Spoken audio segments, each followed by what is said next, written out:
كم من فئة قليلة غلبت فئة كثيرة بإذن الله. We have been in the war, we have fought the war, we have seen very serious situation.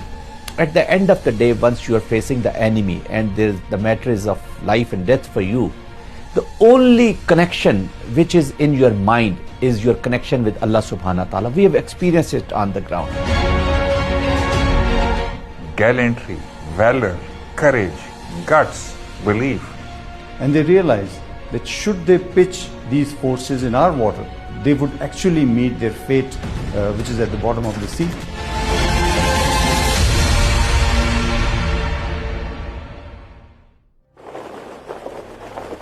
The creed of the Pakistan Armed Forces is not just a motto.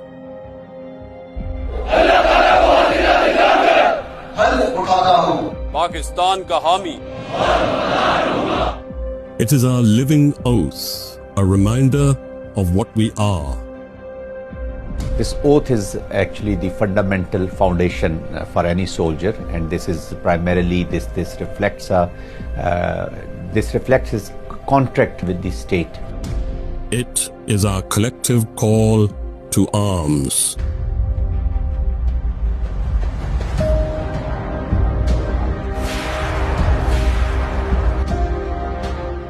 It rests on the unshakable bedrock of faith in Allah.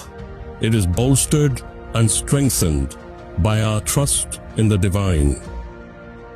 The very foundation of this country, Pakistan, is also based on La ilaha illallah Muhammad Rasulullah. So whatever he is doing for the state, the contract which is signed with the state, in fact, it is directly contract with the Allah subhanahu wa ta'ala. And it is expressed by our willingness to give up all for our nation. This is our lifeblood. It flows in the veins of every soldier who guards this sacred soil.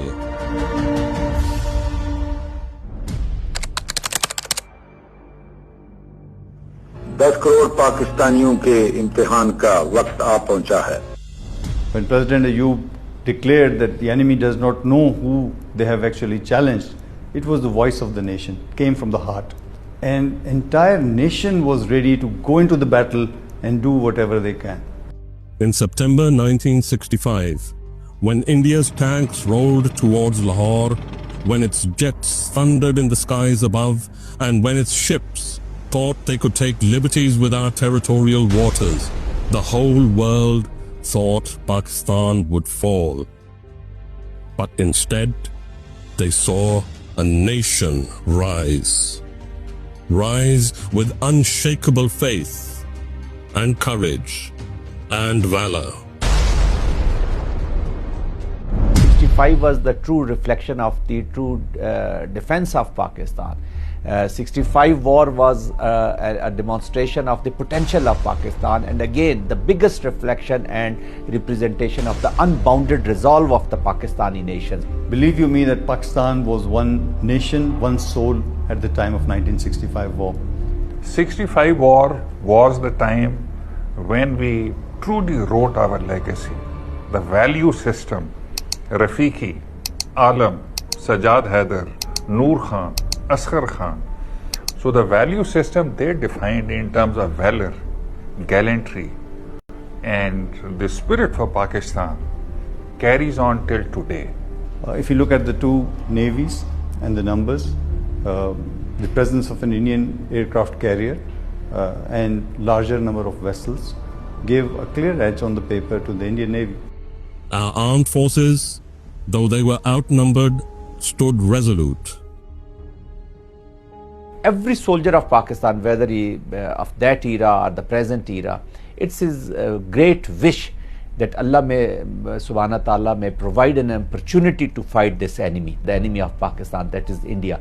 So the soldiers, they really take this opportunity as a prized moment in their life. Coordinator Dilawar, who was the flight commander of number 14 squadron, is walking to the aircraft, air defense alert hut, and this rookie flying officer, he says, Sir, we will be outnumbered. There will be many aeroplanes. So he takes a puff and he says, Mundia fair ki hoya, chal chaliye. And they gave great fight. But the conduct of the war was such that Indian Navy failed to venture out and even face Pakistan Navy. On 6th of September, the Indians come and attack Lahore.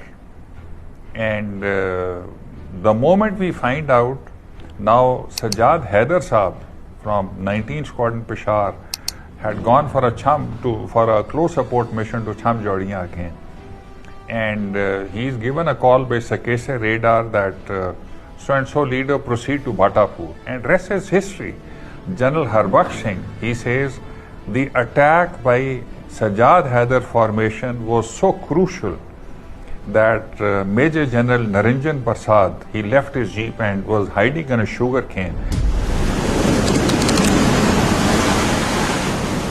And the deterrence that was created by Ghazi actually prevented the entire Indian naval fleet from even coming out in the battle.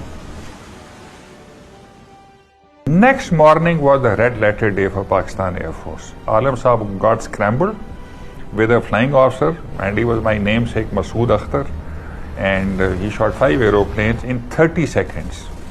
And he became an ace of the world, acknowledged ace of the world.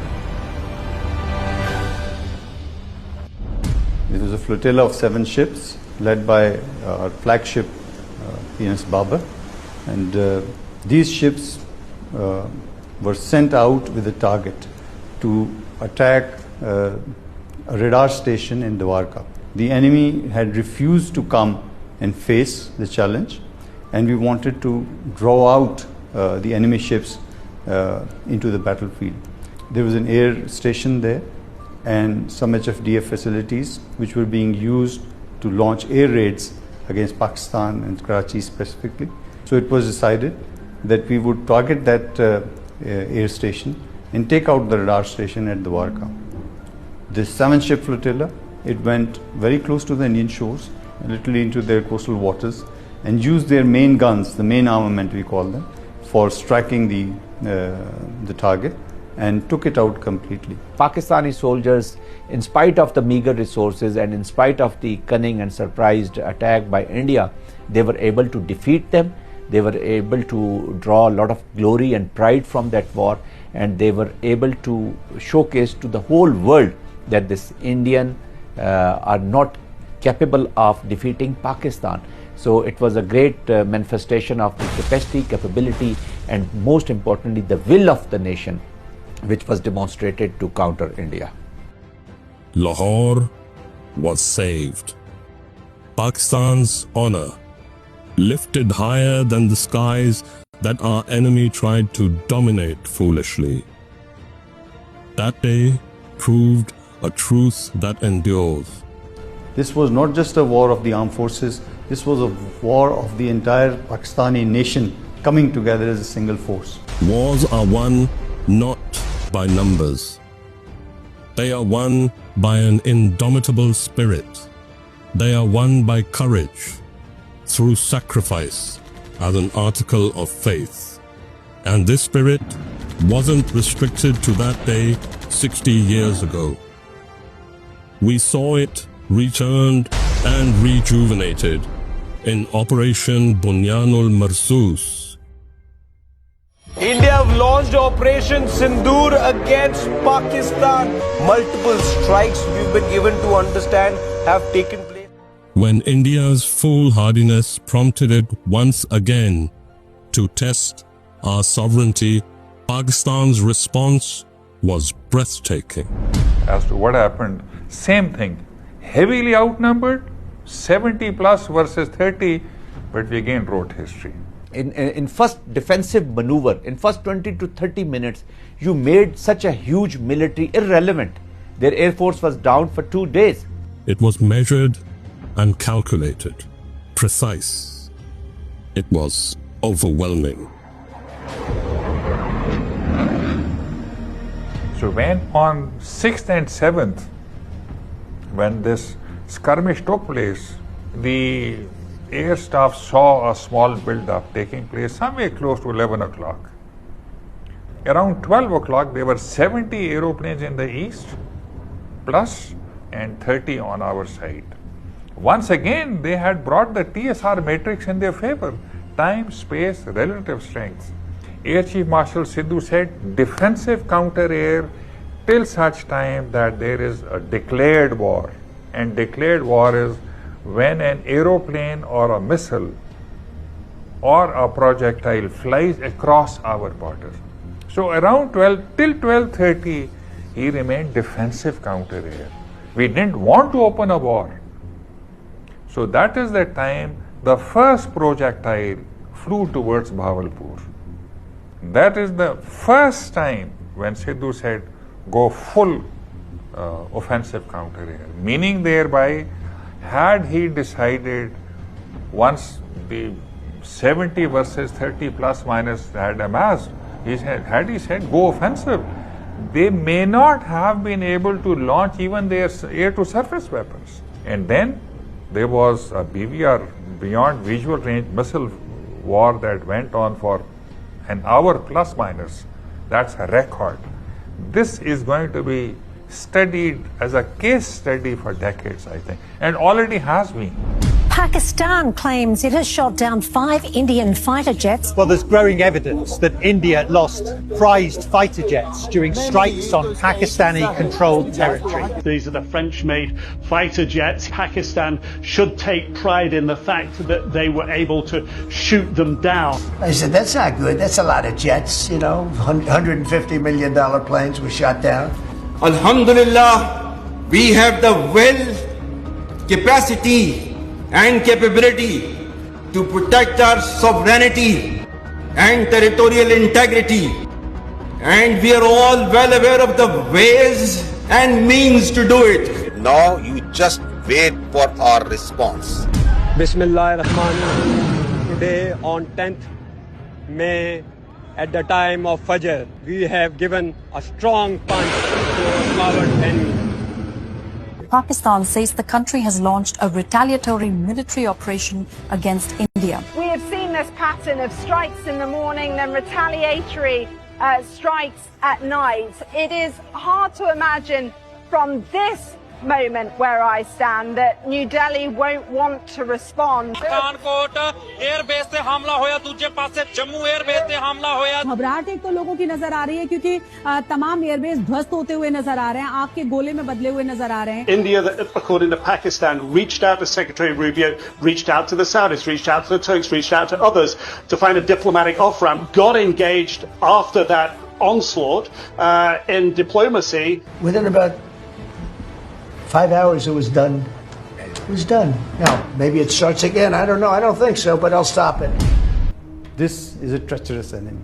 They would always use an indirect method to achieve their aims. People like Kulbhushan Yadav, operating, in our coastal areas, a serving naval officer. What an example that they have set, that a serving naval officer is caught spying, and then it's a shame that they had to face in the Committee of Nations. You create a goddamn event 150 kilometers into your own territory, blame it on Pakistan. You don't give evidence. You launch an FIR counter to normal procedures within 10 minutes, and then you don't want any international forensic investigation into this. And then you say that, okay, you do one so-and-so attack into us allegedly and you lose Balochistan. You can do one Mumbai, you may lose Balochistan. So let's not be under any misconception. We have been groomed, trained and made to fight, and inshallah we'll keep doing this till the time these core issues are not resolved. It's a negative peace. The absentia of war or silencing of gun is never, we can't call it a peace. The positive peace or the total peace will be achieved once we will address the core issues. But let there be no doubt, whatever form the enemy's intent takes, whether it attempts to overcome us with guns or with words, by dint of force, or by trickery and deceit, the spirit of 1965 lives on.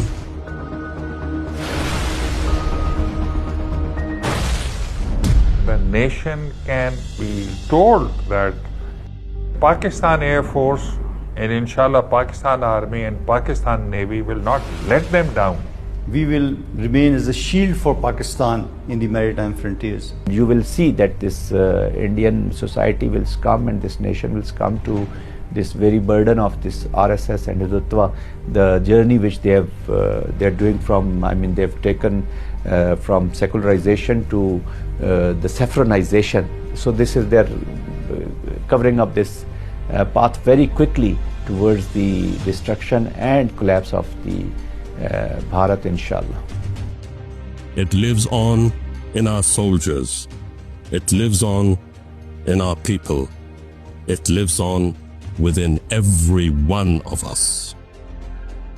And that is why, should India ever attempt to repeat its mistakes and try to harm our motherland, our response will be ruthless.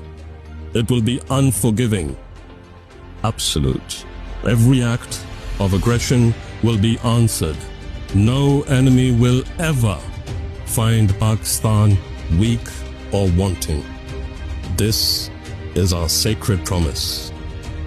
Pakistan will remain steadfast, resolute, forever sovereign, for now and for all times to come. Pakistan हमेशा जिंदाबाद, हमेशा जिंदाबाद, हमेशा जिंदाबाद.